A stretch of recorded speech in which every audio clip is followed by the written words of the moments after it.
এক নতুন ভোরে নতুন রাজনৈতিক মানচিত্রে বাংলাদেশ। 12 ফেব্রুয়ারির ঐতিহাসিক ব্যালট বিপ্লবে দেড় যুগ পর 2/3 সংখ্যাগরিষ্ঠতা নিয়ে সরকার গঠন করেছে বিএনপি। কিন্তু সব আলো কেড়ে নিয়েছে বিরোধী দলের আসন দখল করা জামায়াত ও এনসিপির 11 দলীয় জোট। 77টি আসনে জয়ী হয়ে সংসদে বিরোধী কণ্ঠস্বর হিসেবে আবির্ভূত হয়েছে এই জোটের। তবে সবচেয়ে বড় বিস্ফোরণটি ঘটিয়েছেন জামায়াতের আমির ডক্টর শফিকুর রহমান। গুঞ্জন উঠেছে এবার আলোচনায় আসছে মাওলানা মিজানুর রহমান আজহারীকে ছায়া ধর্মমন্ত্রী করার প্রস্তাব। আসিফ মাহমুদ ও শিশির মনিরের ছায়া মন্ত্রিসভার মডেলে আজহারী কি তবে ফিরছেন দেশ পরিচালনায়? বিস্তারিত থাকছে আমাদের আজকের বিশেষ প্রতিবেদনে।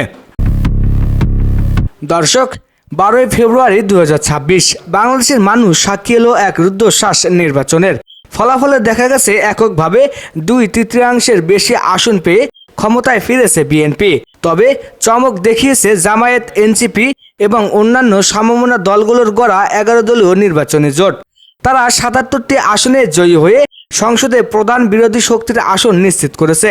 ফল আসার পরপরই জাতীয় নাগরিক পার্টির মুখপাত্র আসিফ মাহমুদ সজীব ভুইয়া এক যুগান্তকারী প্রস্তাব তোলেন। তিনি বলেন, সরকার যাই করুক, আমরা একটি শক্তিশালী ছায়া মন্ত্রিসভা গঠন করব, যা সরকারের প্রতিটি পদক্ষেপ পর্যবেক্ষণ করবে। আসিফ মাহমুদের সুরে সুর মিলিয়েছেন জামায়াতের প্রভাবশালী সংসদ সদস্য প্রার্থী ব্যারিস্টার শিশির মনিরও। ছায়া মন্ত্রিসভার ধারণাটি নতুন বাংলাদেশে জবাবদিহিতা নিশ্চিত করার এক বড় হাতিয়ার। জামায়াতে ইসলামের আমির ডাক্তার শফিকুর রহমান বিরোধী দলীয় জোটের নেতা হিসেবে ইঙ্গিত দিয়েছেন যে এই মন্ত্রিসভায় সমাজের সবচেয়ে জনপ্রিয় এবং যোগ্য ব্যক্তিদের অন্তর্ভুক্ত করা হবে। রাজনৈতিক মহলে জোর খবর এসেছে এই মন্ত্রিসভায় ধর্ম মন্ত্রণালয়ের দায়িত্ব বা ছায়া ধর্মমন্ত্রী হিসেবে নাম আসছে মাওলানা মিজানুর রহমান আজহারীর।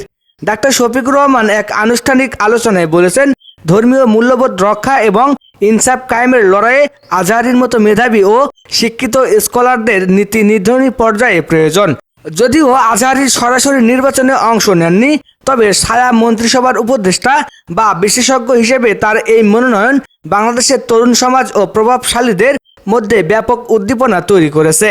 আসিফ মাহমুদ সজীব ভুইয়া মনে করেন, বাংলাদেশের সংসদীয় গণতন্ত্রকে শক্তিশালী করতে হলে কেবল রাজপথ নয়, সংসদের ভেতরেও বিশেষজ্ঞ দিয়ে ছায়া মন্ত্রিসভা দরকার।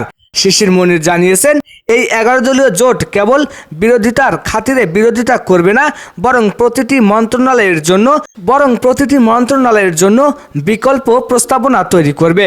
মাওলানা আজহারীকে এই মডেলে যুক্ত করার পরিকল্পনাটি মূলত ধর্মীয় সংহতি এবং সংস্কারের অংশ। বিশ্লেষকরা বলছেন, বিএনপি সরকারে থাকলেও জামায়াত এনসিপির এই প্যারালাল মন্ত্রিসভা সরকারকে চাপে রাখার জন্য এক শক্তিশালী ঢাল হিসেবে কাজ করবে। বিএনপি দেড় যুগ পর ক্ষমতায় ফিরে এখন সরকার গঠন নিয়ে ব্যস্ত। তবে বিরোধী দলের এই ছায়া মন্ত্রিসভার পরিকল্পনাকে তারা ইতিবাচক হিসেবে দেখবে নাকি প্রতিদ্বন্দ্বিতা হিসেবে নেবে তা এখনও স্পষ্ট নয়। তবে সাধারণ মানুষ আজহারীর মতো ব্যক্তিত্বকে নীতি নির্ধারণী আলোচনায় দেখার অপেক্ষায় রয়েছে।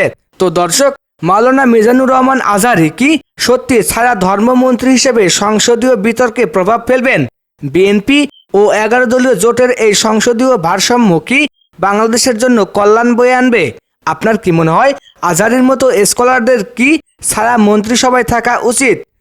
আপনার মূল্যবান মতামত জানিয়ে দিন ভিডিওর কমেন্ট বক্সে। এতক্ষণ আমাদের সাথে থাকার জন্য ধন্যবাদ।